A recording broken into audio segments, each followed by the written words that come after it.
오늘부터 누가복음의 이 말씀을 가지고 매주 강의하며 또 하나님 주시는 말씀의 은혜를 함께 나누기를 원합니다. 오늘은 누가복음 강의 첫 번째의 말씀으로 오늘 짧은 1장 1절에서 4절을 통해서 또 저와 여러분에게 하나님께서 어떤 말씀을 주실까요? 설교 제목을 저를 따라서 같이 한번 해보시겠습니다. 예수 그리스도 터 위에 세워진 인생. 한 번 더 해보실까요? 예수 그리스도 터 위에 세워진 인생. 예, 그렇습니다. 오늘 예수 그리스도 터 위에 세워진 인생.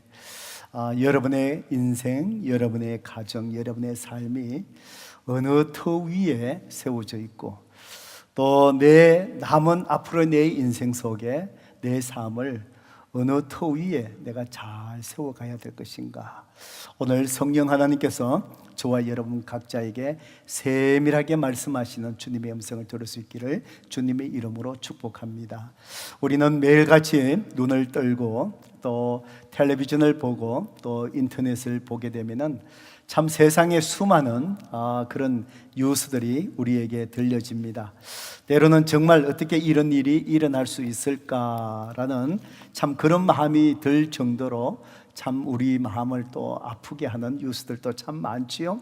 예, 지난 화요일에 이탈리아 최대 항구 도시인 제노바에서 한 다리가 붕괴되어서 수십 명이 죽고 부상을 당하는 그런 엄청난 일이 있었습니다. 그 다리는 프랑스로, 이탈리아에서 프랑스로 이렇게 연결되는 관문이 되는 참 그런 다리였습니다. 이 다리가 오래전에 건축되면서 가운데 구간마다 큰 탑을 세웠습니다. 그래서 이 다리를 지탱하기 위해서 아주 단단한 줄로 이 탑에 연결이 되어서 모든 다리를 이렇게 무게를 이 탑이 이렇게 지탱하게끔 그렇게 지어졌습니다. 우리가 아는 것처럼 우리 사는 이 지역뿐만 아니고 세계가 지금 이상기후 가운데 있습니다. 어느 곳은 찜통으로 더워서 고생하고 또 어느 곳은 평소보다도 더 많은 폭우가 내려서 어려움을 당하고 이상기후 속에 있습니다. 이탈리아에도 바로 이상기후로 폭우가 내렸습니다. 그래서 이 폭우가 내리자 그만 이 다리를 지탱하고 있는 그 탑들이 그만 무너져 버렸습니다. 이 무기를 지탱하는 탑이 무너지니까 어떻게 될까요? 예, 한순간에 다리가 밑으로 주저앉아 버렸습니다. 그래서 정말 운전해 가던 차들이 다리가 붕괴하자 45m 아래로 추락해서 그래서 많은 사람이 죽었습니다. 아마 거기에 추락한 사람들 속에서 아마 또 많은 계획들을 가지고 또 그 다리를 건너간 사람도 있었고 또 좋은 즐거운 일을 또 앞두고 그 다리를 건너간 사람, 그런 사람들도 다 있었을 겁니다. 그 다리가 그렇게 붕괴될 줄은 아무 생각도 못한 채 그곳을 지나가다가 한순간에 탑이 무너지면서 다리가 붕괴해 버렸습니다. 말씀드렸지만 가장 큰 붕괴한 원인이 바로 뭘까요? 바로 탑이 무너지는 것, 즉 바로 그 탑이 세워진 터전이 그 터가 폭우로 인해서 기초가 흔들리고 나니까 바로 그 탑이 무너지니까 한순간에 다리가 무너져서 많은 사람들이 비극을 당하게 되었습니다. 모든 건물은 이렇게 세워질 때 튼튼한 터 위에 세워져야 되는 것 같습니다. 그래서 우리가 집을 짓고 또 교회를 짓고 건물을 지을 때도 제일 먼저 그 파운데이션, 기초를 넣을 때에 그 토양이 어떠한지 또 어떻게 해야 기초가 단단할지 충분히 검토하고 난 다음에 건물을 쌓아 올려가는 것 같습니다. 건물만 좋은 튼튼한 기초 위에 세워야 되는 것이 아니라 우리의 인생도 튼튼한 기초 위에 세워져야 합니다. 그래야 인생의 폭우가 쏟아질 때, 평소에는 괜찮지만 인생의 폭우가 쏟아질 때 우리 인생을 어떤 터 위에 세웠냐에 따라서 그것이 쉽게 무너질 수 있다는 사실입니다. 이것을 우리가 알고도 많은 사람들은 자기 인생을 부실한 터 위에 세워가는 사람들이 참 많은 것 같습니다. 어떤 사람은 자신의 경험과 자신의 백그라운드 위에 인생을 세워가는 사람들 있습니다. 또 어떤 사람은 자식이 최고지 하면서 또 자식의 터로 사업해서 집을 세워가는 사람들도 있습니다. 또 어떤 사람은 권력의 터 위에 자기 인생을 쌓아 올라가는 사람들 있습니다. 우리가 이미 아는 것처럼 한국의 대통령 두 분이 권력의 터 위에 인생을 세우시다가 지금 감옥에 가 계시고, 또 한국 사회를 보면은 앞으로의 대통령도 또 감옥에 갈 확률이 많겠구나, 그런 생각을 또 하게 됩니다. 그만큼 권력의 터 위에 인생을 세우면은 언젠가는 부실해서 무너지는 것 같습니다. 어떤 사람은 물질의 터 위에 그 인생의 집을 세우는 사람들도 많은 것 같습니다. 그렇지만 이 터 위에 세워진 인생은 언젠가는 인생의 고난의 폭풍우가 벌어질 때 반드시 무너진다라고 성경은 우리에게 분명히 말씀하고 경고해 주셨습니다. 마태복음 7장 24절에서 27절의 말씀을 우리가 함께 읽어봅니다. 시작. 그러므로 누구든지 나의 이 말을 듣고 행하는 자는 그 집을 반석 위에 지은 지혜로운 사람 같으니 비가 내리고 창수가 나고 바람이 불어 그 집에 부딪히되 무너지지 아니하나니 이는 주추를 반석 위에 놓은 까닭이요 나의 이 말을 듣고 행하지 아니하는 자는 그 집을 모래 위에 지은 어리석은 사람 같으니 비가 내리고 창수가 나고 바람이 불어 그 집에 부딪힘에 무너져 그 무너짐이 심하니라. 아멘. 이 말씀은 마태복음 5장에서 7장까지의 말씀을 우리는 산상수훈이라고 얘기합니다. 예수님께서 산에서 무리들에게 가르친 말씀이다, 이 말입니다. 5장부터 복에 대한 말씀을 시작으로 해서 무리들에게 말씀을 다 가르치고 난 다음에 방금 읽은 이 말씀은 산상수훈의 가르침의 모든 말씀을 마무리하시는 말씀입니다. 그러면서 주님이 비유를 듭니다. 집을 짓는 데에 단단한 기초, 반석 위에 세운 집과 또 부실한 모래 위에 세운 집을 말씀하십니다. 평소에는 바위 위에 잘 세워진 집이나 부실한 모래 위에 세운 집이나 평소에는 별 차이가 없는 것 같습니다. 그렇지만 바로 폭풍우가 불어오고 비가 내리고 창수가 나고 바람이 불면은 그때의 그 집이 어느 기초 위에 세운지가 이제 드러난다라고 주님은 말씀합니다. 주님은 모든 말씀을 다 하시고 지금까지 산에서 가르친 이 말씀을 잘 듣고 그 말을 행하는 자는 반석 위에 집을 세운 자 같아서 폭풍우가 와도 무너지지 않을 것이다 라고 말씀하시고, 그리고 반대로 지금까지 주님이 말씀하신 누구든지 나의 이 말을 듣고 행하는 자, 행하지 아니하는 자는 그 집을 모래 위에 찍은 어리석은 사람이다 라고 주님은 말씀합니다. 왜냐하면은 인생에 비가 내리고 창수가 나고 인생의 고난의 바람이 불어오면은 반드시 그 인생은 무너져 내리기 때문입니다. 주님의 그 말씀을 잘 듣고 행하는 자, 반석 위에 세운 사람, 즉 이것을 더 일반적으로 말씀드리면은 무슨 얘기지요? 우리의 인생의 그 집을 지을 터는 오직 어디밖에 없다는 것입니까?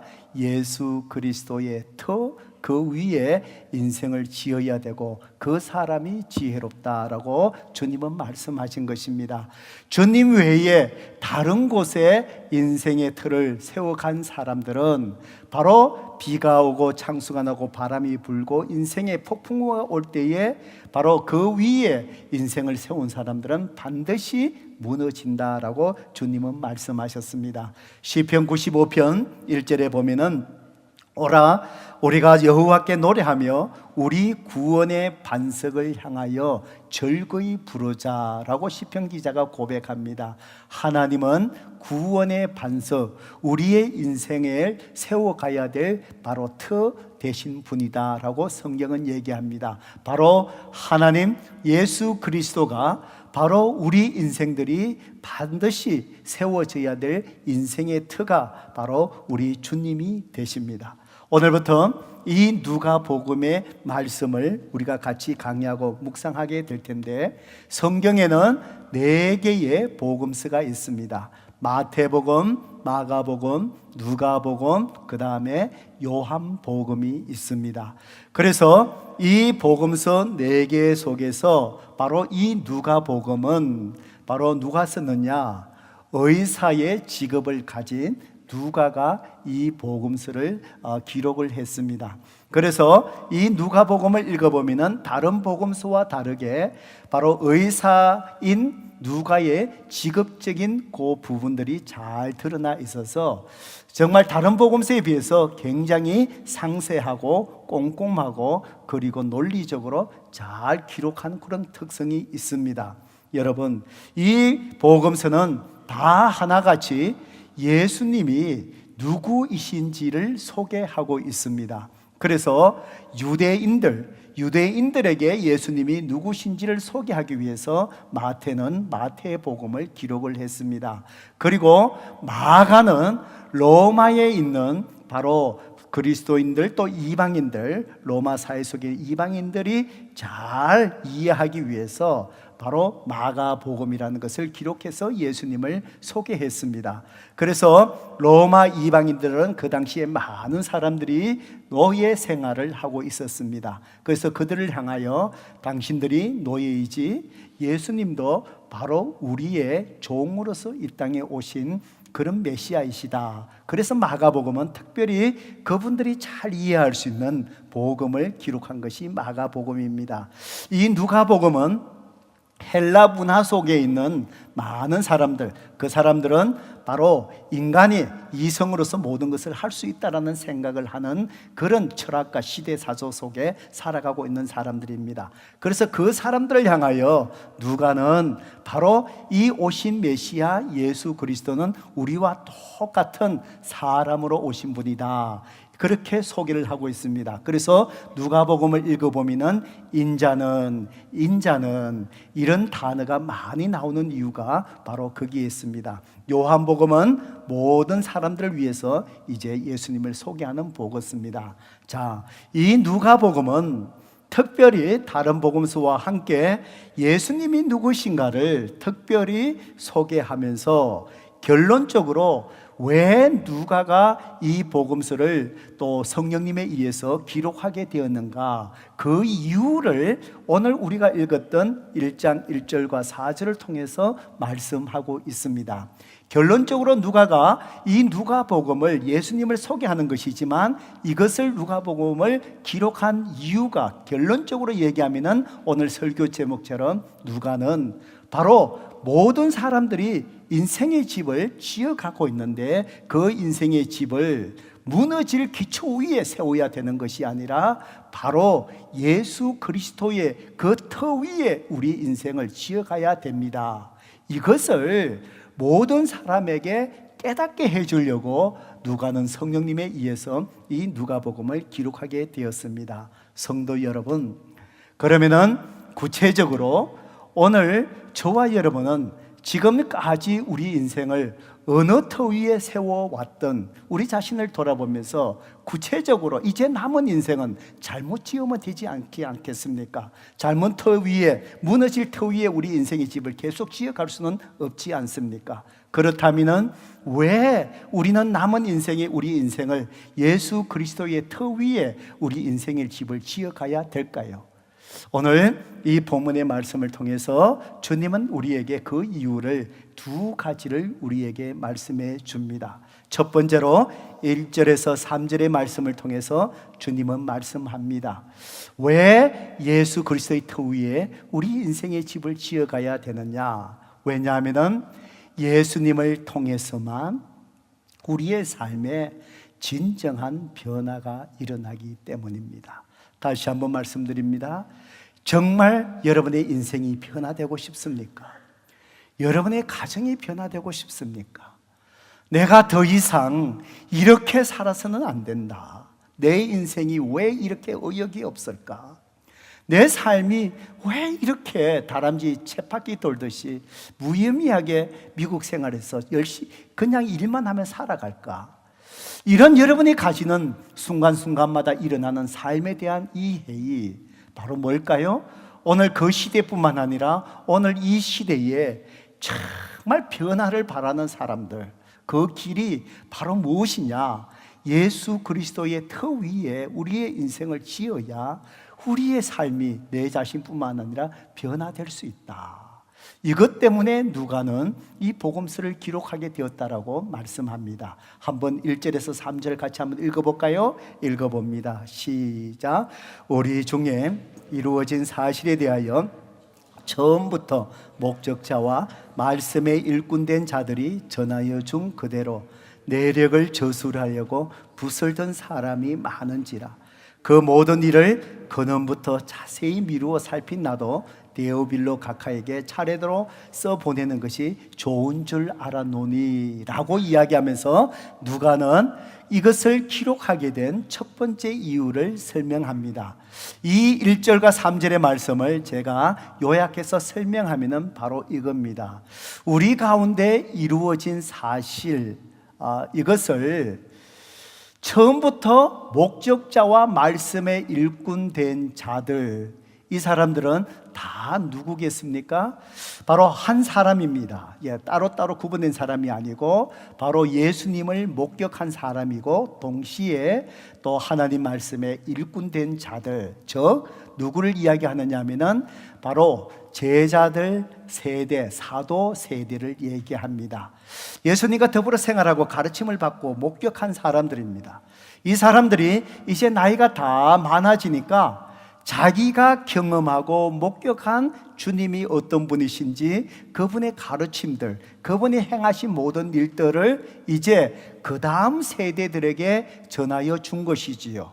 그래서 전하여 준 그 일들, 우리 중에 이루어진 사실을 많은 사람들이 그것을 붓을 들어서 기록한 사람이 많았다는 것이지요. 그래서 누가도 이 모든 일을 처음부터 자세히 바로 자기 의사로의 직업의 그 성격이 나오는 것이지요. 자세히, 그리고는 미루어서 살펴보고 데오빌로라는 사람들에게 차례대로, 이 말은 논리적으로, 질서정연하게 논리적으로 내가 다시 이루어진 사실들을 써서 보내는 것이 좋겠다. 그래서 이 누가가 이 복음서를 기록하게 되었다는 것입니다. 여기에서 저와 여러분이 두 가지를 조금 집중해서 보시면 좋겠습니다. 우리 중에 이루어진 사실, 전하여지고 또 이것이 전달되고 알려주기 위해서 누가가 기록을 했는데 우리 중에 이루어진 사실은 무엇을 얘기할까요? 바로 예수 그리스도를 얘기합니다. 바로 구약의 메시아, 우리 죄를 구원하실 메시아가 오신다라는 예언의 말씀이 바로 어떻게 성취가 되었고, 주님이 오심을 통해서 이제 예수님께서 그 구원을 이루시기 위해서 이 땅에 어떻게 태어나셨고, 오셔서 어떤 가르침을 우리에게 주셨고, 그리고 십자가에서 우리 죄를 속량하시기 위해서 어떻게 피 흘려 죽으셨고, 그분이 3일 만에 어떻게 부활하셨는가, 바로 예수님과 예수님이 행하실 구원의 모든 사역을 이야기하는 것입니다. 그것을 목격한 사람들, 또 이것을 전하기 위해서 일꾼된 자들이 전하여 주고, 이 내용들을 여러 사람들이 기록을 했다는 것이지요. 누가도 그걸 보고 기록했다는 것이지요. 자, 그렇다면 두 번째로, 왜 많은 사람이 예수 그리스도께서 구원의 사역을 위해서 이루신 일들을 기록하려고 했을까요? 또 누가는 왜 이미 여러 사람들이 그것을 기록했는데 누가도 그것을 차례대로 논리적으로 꼼꼼하게 살펴보고 왜 우리 가운데 예수님이 이루신 일들을 다시 누가복음을 기록해서 이것을 사람들에게 알려고 했을까요? 왜 그랬을까요? 여러분, 이것은 단순히 역사적인 사실을 전달하기 위해서 기록한 차원이 아니라 정말 그들이 예수 그리스도, 그분이 행하신 일, 그분의 가르침, 그분의 구약의 구원의 사역들을 사람들에게 선포할 때마다 그들이 목격한 것이 무엇인 줄 아십니까? 사람이 변하더라는 것입니다. 사람이 변해가더라는 것입니다.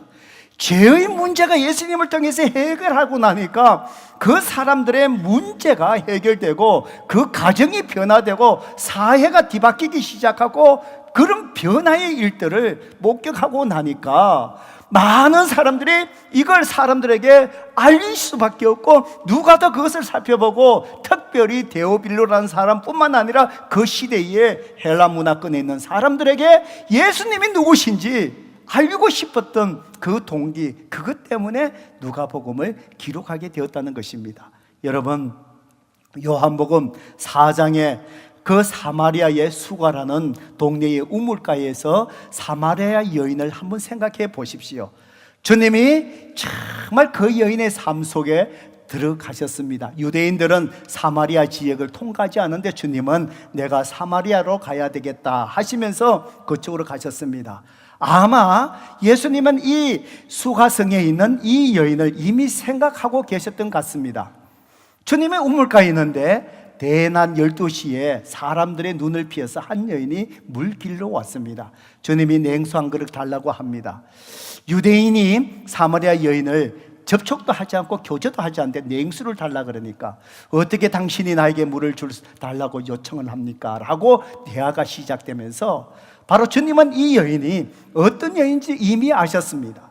이 여인은요, 이미 남편이 5명이나 있었던 여인이고, 주님은 이 여인에게 네가 지금 살고 있는 이 남자도 네 남편이 아니다라고 그 여인 속에 숨겨져 있던 이 여인의 문제점을 드러냈습니다.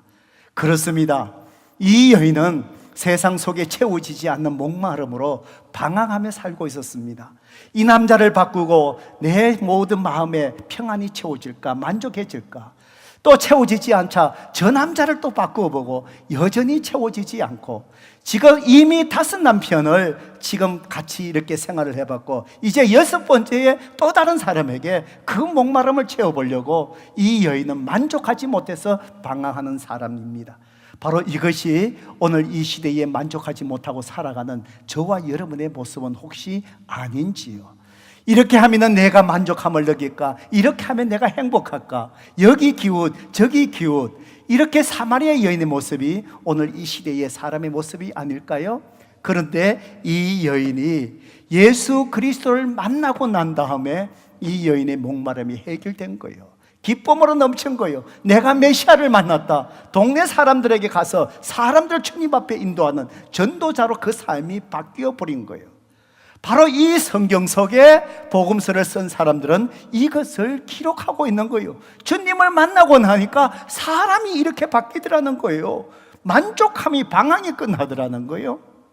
또 누가복음 19장에 보면은 그 세리장 삭개오의 이야기를 또 기록하고 있습니다. 지난 금요일날 우리 박진호 목사님이 이 본문을 가지고 또 말씀을 잘 증거해 주셨지요.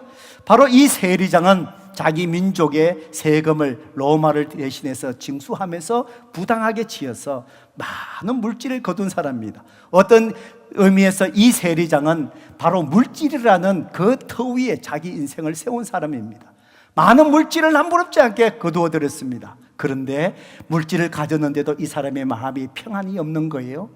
자기 민족에게 배척당하고 그 삶에 기쁨이 없는 거예요. 만족함이 없는 거예요. 참으로 많은 물질을 가졌지만 그 심령이 공허한 거예요. 여러분, 오늘 저와 여러분의 이 시대의 사람의 모습이 아닐까요? 주님이 여리고로 오신다는 소식을 듣고 뭔가 주님을 만나고 싶은 열망 속에서, 그래서 돌무화과 나무 위에 올라갔습니다. 주님이 그 삭개오를 이미 아셨습니다. 주님은 만나 주셨습니다. 그는 그 집에 주님을 영접했습니다. 그런데 어떤 일이 일어났습니까? 주님을 영접하고 만난 이후에 삭개오가 달라졌습니다. 물질의 자유함을 얻었습니다.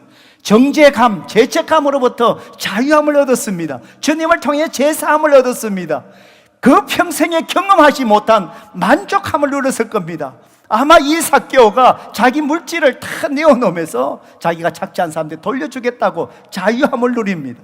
변화가 일어납니다. 왜요? 주님을 만난 이유로. 성도 여러분, 누가와 이 복음서를 기록한 이유가 바로 무엇인 줄 아십니까? 예수님을 소개한 이유가 무엇인 줄 아십니까? 바로 주님을 만나고 나면은 인생의 터 위, 예수님의 터 위에 그 인생을 짓고 나면은 그 인생이 바뀐다는 것이지요. 많은 사람들은 변화를 요구하는 것 같습니다. 변화되고 싶어 하는 것 같습니다. 연세가 많으신 분들 가끔 제가 여쭤보면은 지금까지 살아오시면서 삶이 어떠신 것 같아요? 만족하셔요? 아마 많은 분들이 얘기합니다. 목사님, 제가 인생을 잘못 살았습니다. 후회하시는 것 같아요. 아마 여러분이 지금까지 살아온 삶을 한번 돌이켜보세요. 여러분의 삶은 어떻습니까? 만족하십니까? 바르게 살으셨습니까? 변화되고 싶어 해요. 내가 가정의 남편으로서, 아버지로서 정말 내가 이래서는 안 되겠다, 좀 변화되고 싶지 않습니까? 내가 어머니로서 어머니의 내 모습의 참모습은 이거 하는데 내가 좀 바뀌고 싶지 않습니까? 여러분의 자녀들을 향한 부모의 마음은 어떻습니까?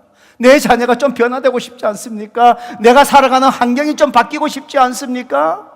내 신앙생활도 그냥 교회만 왔다 갔다 하는 신앙생활이 아니라 뭔가 내 삶이 좀 신앙생활이 좀 변화되고 싶지 않습니까? 내가 내 문제를 알면서 이거는 이렇지 않는데, 내가 이렇게 살면 안 했는데 왜 이렇게 내가 이렇게 살고 있지?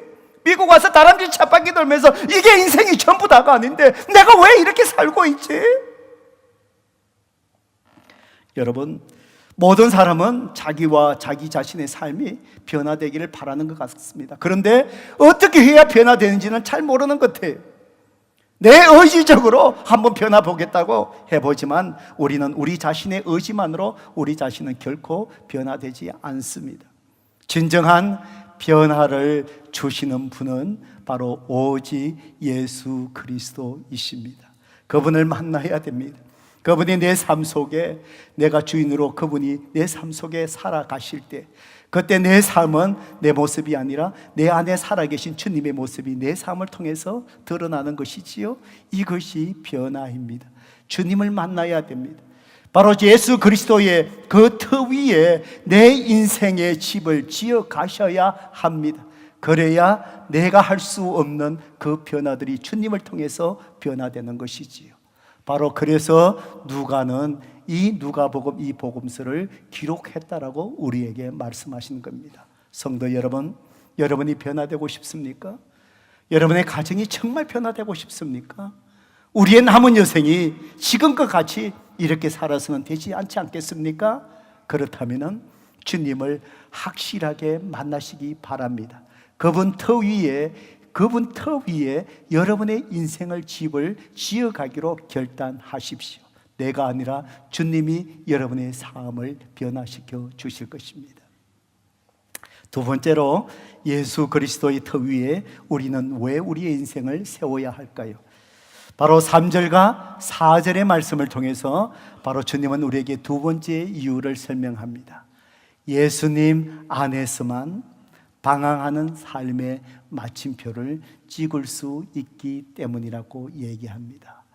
예수님 안에서만 인생의 방황이 바로 마침표가 찍힐 수 있기 때문이라는 것이지요. 3절과 4절의 말씀을 우리 같이 한번 읽어볼까요? 읽습니다. 시작. 그 모든 일을 근원부터 자세히 미루어 살핀 나도 데오빌로 각하에게 차례대로 써보낸 것이 좋은 줄 알았노니 이는 각하가 알고 있는 바를 더 확실하게 하려 함이로다 그랬습니다. 성도 여러분, 두 번째로 이 누가가 이 복음서를, 예수님을 소개하는 복음서를 기록하게 된 이유가 바로 뭐라고요? 데오빌로 각하에게 차례대로 써보는 것이 좋은 줄 알았노니 4절입니다. 그 이유가 뭐라고요? 각하가 알고 있는 바를 더 뭐하게 하려고요? 확실하게 하려고. 이것 때문에 복음서를 쓴다라고 두 번째 이유를 설명합니다.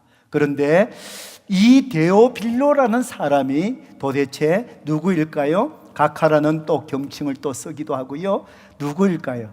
성경신학자들은 이 사람이 구체적으로 누구인지에 대해서 추측만 할 뿐 구체적으로 이 사람이 누구인지에 대해서는 잘 알지 못합니다. 그렇지만 이것을 짐작해보고 성경신학자들이 여러 가지를 정황을 보건대 이 사람이 어떤 타입의 삶을 살아가고 있는 사람인가에 대해서는 얘기합니다. 두 가지로 얘기합니다. 데오빌로라는 사람이 누가가 아는 데에 이 사람이 정말 믿음에 대해서 예수님을 금방 믿고 믿음을 가졌는데 그 믿음이 너무너무 초보적이어서 이제 갓 그리스도인이 된 사람. 그래서 누가가 보니까 이제는 예수님을 금방 믿었는데 아직까지 믿음은 있지만 이 믿음이 초보적인 거예요. 예수님을 더 확실히 알지 못하는 거예요. 그래서 이 누가가 데오빌로를 생각하면서 이 사람이 정말 예수님을 더 확실하게 깨닫게 해줄 필요가 있겠다. 그래서 누가가 이 누가복음을 기록하게 되었다. 이런 의미지요.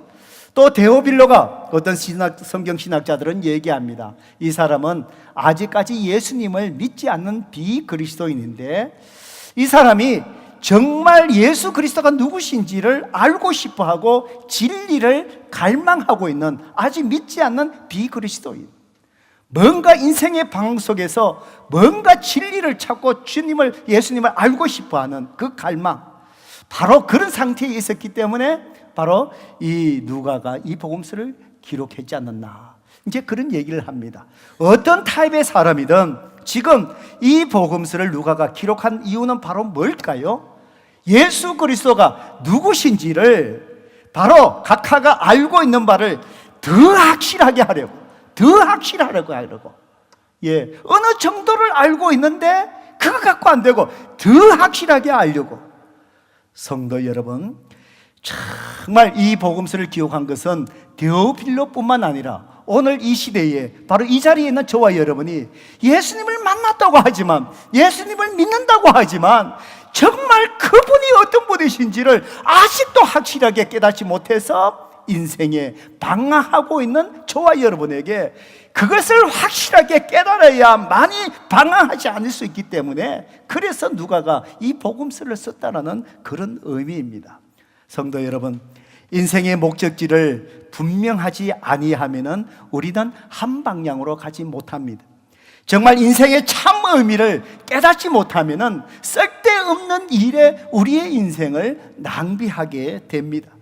정말 우리 인생의 주인이 누구신지를, 주인을 분명하지 아니하면은 인생이 내가 주인이 되거나 그렇게 하면은 어떻습니까?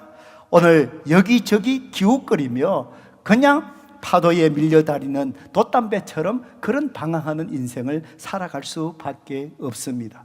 성도 여러분, 그래서 바로 누가는 바로 예수 그리스도가 누구신지를 확실히 깨닫고 인격적으로 그분을 만나야만이 이제 내가 그분을 위해서 살 수 있고, 그분이 주인 되셔서 내 인생을 이끄시기에 내가 그분 앞에 내 삶을 내려놓을 때 더 이상 인생은 방황하지 않고 종지부를 찍게 된다. 그래서 누가는 이 복음서를 쓰게 되었다는 것입니다. 성도 여러분, 그렇습니다. 여러분이 알고 있는 예수님은 누구십니까? 여러분이 만난 예수님은 누구십니까? 지금 여러분이 그분의 이름으로 기도하면서 바로 예수 그리스도는 여러분에게 있어서 그분은 누구십니까? 여러분의 인생 속에 주님이 누구신지를 확실하게 깨달음의 고백이 있어야 합니다. 그래야 남은 여생 더 이상 방황하지 않습니다. 남은 여생, 이제는 예수 그리스도의 터 위에 내 인생, 남은 여생 인생 지어갈 때 열매 맺는 인생 우리가 살아갈 수 있습니다. 오늘 남은 마지막 그 인생의 시간, 정말 어느 터 위에 내 인생을 지어가실까 여러분 결단하셔야 합니다.